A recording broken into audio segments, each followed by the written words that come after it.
Assalamualaikum warahmatullahi wabarakatuh. Salam sejahtera untuk kita semua.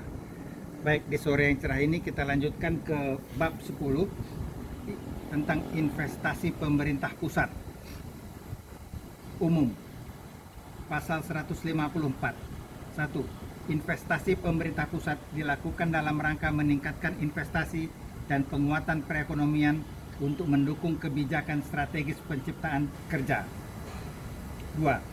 Maksud dan tujuan investasi pemerintah pusat sebagaimana dimaksud pada ayat 1 meliputi A. Memperoleh manfaat ekonomi, manfaat sosial, dan atau manfaat lainnya yang ditetapkan sebelumnya. B. Memberikan sumbangan bagi perkembangan perekonomian nasional pada umumnya dan penerimaan negara pada khususnya.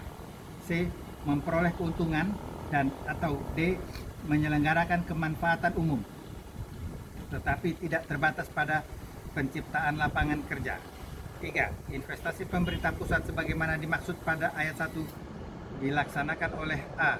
Menteri Keuangan selaku bendahara umum negara sesuai dengan ketentuan peraturan perundang-undangan yang mengatur mengenai investasi pemerintah pusat dan atau B. Lembaga yang diberi kewenangan khusus dalam rangka pengelolaan investasi yang selanjutnya disebut lembaga. 4. Menteri Keuangan selaku bendahara umum negara dan lembaga dalam melaksanakan investasi sebagaimana dimaksud pada ayat 3 berwenang untuk A.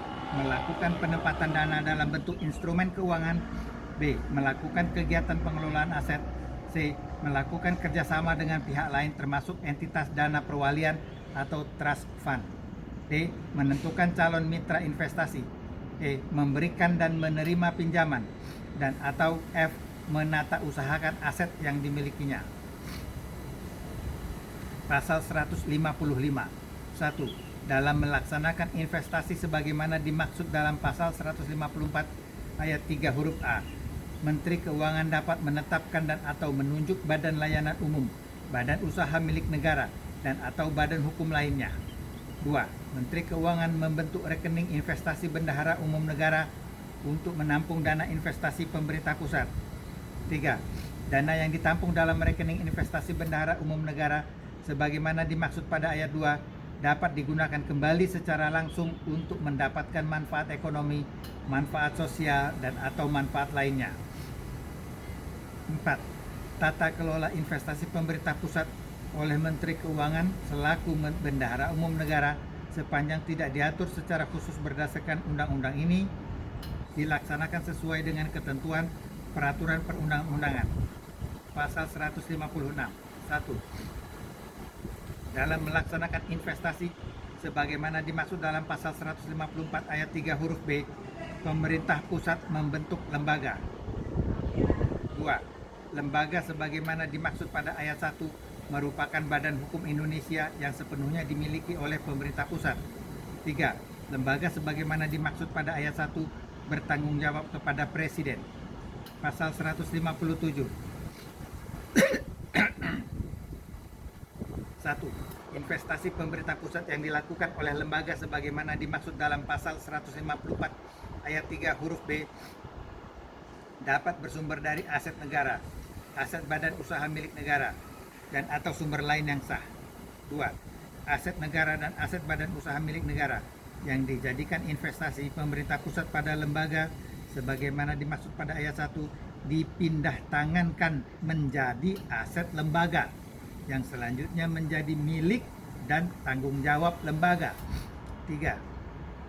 Aset negara dan aset badan usaha milik negara yang dijadikan investasi pemerintah pusat pada lembaga dengan persetujuan lembaga dapat dipindah tangankan secara langsung kepada perusahaan patungan yang dibentuk oleh lembaga.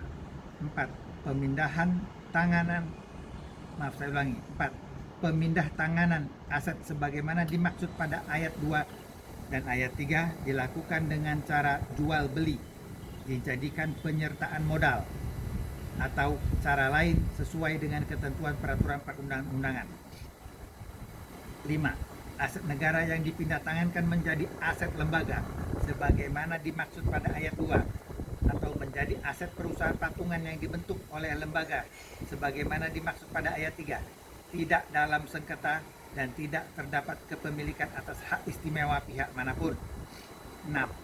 Aset badan usaha milik negara yang dipindah tangankan menjadi aset lembaga sebagaimana dimaksud pada ayat 2 atau menjadi aset perusahaan patungan yang dibentuk oleh lembaga sebagaimana dimaksud pada ayat 3, tidak dalam sengketa, tidak sedang dilakukan sita pidana atau perdata, dan tidak terdapat kepemilikan atas hak istimewa pihak manapun kecuali disepakati oleh pemilik hak.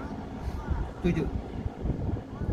Ketentuan mengenai pemindah tanganan aset badan usaha milik negara kepada lembaga sebagaimana dimaksud pada ayat 2 atau kepada perusahaan patungan yang dibentuk oleh lembaga sebagaimana dimaksud pada ayat 3 ditetapkan dalam rapat umum pemegang saham untuk perusahaan perseroan atau ditetapkan oleh menteri yang menyelenggarakan urusan pemerintahan di bidang badan usaha milik negara untuk perusahaan umum atau perum. 8. Ketentuan lebih lanjut mengenai pemindah tanganan aset negara kepada lembaga sebagaimana dimaksud pada ayat 2 atau kepada perusahaan patungan yang dibentuk oleh lembaga sebagaimana dimaksud pada ayat 3 diatur dalam peraturan pemerintah. Pasal 158. 1. Modal lembaga sebagaimana dimaksud dalam pasal 154 ayat 3 huruf B berasal dari penyertaan modal negara dan atau sumber lainnya. 2. Setiap perubahan penyertaan modal negara pada lembaga, baik berupa pengurangan maupun penambahan modal yang berasal dari sumber sebagaimana dimaksud pada ayat 1, ditetapkan dengan peraturan pemerintah. 3. Lembaga dapat melaksanakan investasi, baik secara langsung maupun tidak langsung, melakukan kerjasama dengan pihak ketiga, atau melalui pembentukan entitas khusus yang berbentuk badan hukum Indonesia atau badan hukum asing. 4. Keuntungan atau kerugian yang dialami lembaga dalam melaksanakan investasi sebagaimana dimaksud pada ayat 3 merupakan keuntungan atau kerugian lembaga.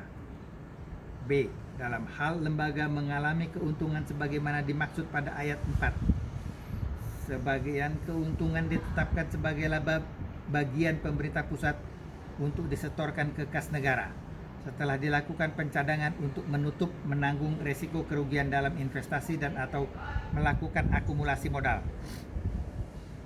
6. Penyertaan modal sebagaimana dimaksud pada ayat 1 dan ayat 2 yang menjadi kekayaan lembaga dicatat dalam laporan keuangan pemerintah pusat.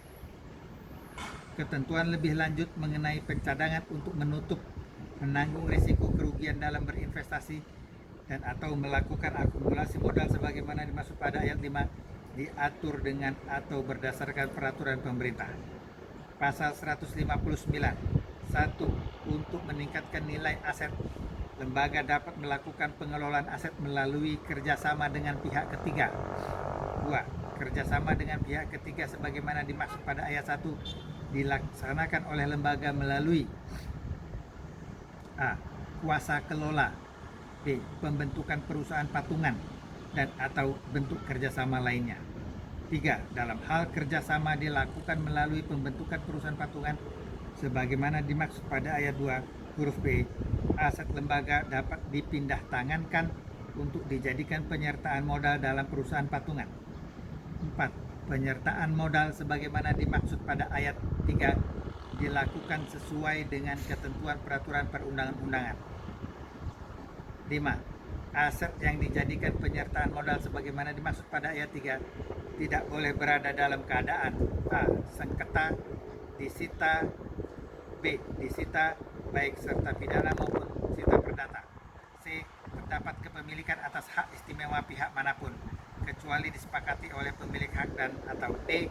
Sedang dalam pengikatan sebagai jaminan utang kecuali disepakati oleh kreditur. 6. Ketentuan lebih lanjut mengenai tata cara pengelolaan aset lembaga diatur dengan atau berdasarkan peraturan pemerintah. 6. Ketentuan lebih lanjut mengenai tata cara pengelolaan aset lembaga diatur dan dengan atau berdasarkan peraturan pemerintah. Pasal 160. 1. Aset lembaga dapat berasal dari A. Penyertaan modal sebagaimana dimaksud dalam pasal 158 ayat 1. B. Hasil pengembangan usaha dan pengembangan aset lembaga. C. Pemindah tanganan aset negara atau aset badan usaha milik negara. D. Hibah dan atau E. Sumber lain yang sah. 2. Aset lembaga dapat dijaminkan dalam rangka penarikan pinjaman. 3. Pihak manapun dilarang melakukan penyitaan aset lembaga kecuali atas aset yang telah dijaminkan dalam rangka pinjaman. 4. Pengelolaan aset lembaga sepenuhnya dilakukan oleh organ lembaga berdasarkan prinsip tata kelola yang baik, akuntabel, dan transparan. Pasal 161. Pemeriksaan pengelolaan dan tanggung jawab keuangan lembaga dilakukan oleh akuntan publik yang terdaftar pada Badan Pemeriksa Keuangan dan Otorita Jasa Keuangan. Pasal 162. 1. Organ dan pegawai lembaga bukan merupakan penyelenggara negara kecuali yang berasal dari pejabat negara yang bersifat ex officio. Saya ulangi, pasal 162. 1. Organ dan pegawai lembaga bukan merupakan penyelenggara negara kecuali yang berasal dari pejabat negara yang bersifat ex officio. 2. Lembaga menetapkan sistem kepegawaian, sistem penggajian, penghargaan, program pensiun, dan tunjangan hari tua, serta penghasilan lainnya bagi pegawai lembaga. 3. Lembaga tidak dapat dipailitkan kecuali dapat dibuktikan dalam kondisi insolvent. Pasal 163. Menteri Keuangan, pejabat Kementerian Keuangan, dan organ dan pegawai lembaga tidak dapat diminta pertanggungjawaban hukum atas kerugian investasi jika dapat membuktikan a. Kerugian tersebut bukan karena kesalahan atau kelalaiannya, b. Telah melakukan pengurusan dengan itikat baik dan kehati-hatian sesuai dengan maksud dan tujuan investasi dan tata kelola, c. Tidak memiliki benturan kepentingan baik langsung maupun tidak langsung atas tindakan pengelolaan investasi, dan D. Tidak memperoleh keuntungan pribadi secara tidak sah. Saya ulangi, pasal 163. Menteri Keuangan, pejabat Kementerian Keuangan, dan organ dan pegawai lembaga tidak dapat dimintai pertanggungjawaban hukum atas kerugian investasi jika dapat membuktikan a. Kerugian tersebut bukan karena kesalahan atau kelalaiannya, b. Telah melakukan pengurusan dengan itikat baik dan kehati-hatian sesuai dengan maksud dan tujuan investasi dan tata kelola, c. Tidak memiliki benturan kepentingan baik langsung maupun tidak langsung atau atas tindakan pengelolaan investasi, dan D. Tidak memperoleh keuntungan pribadi secara tidak sah.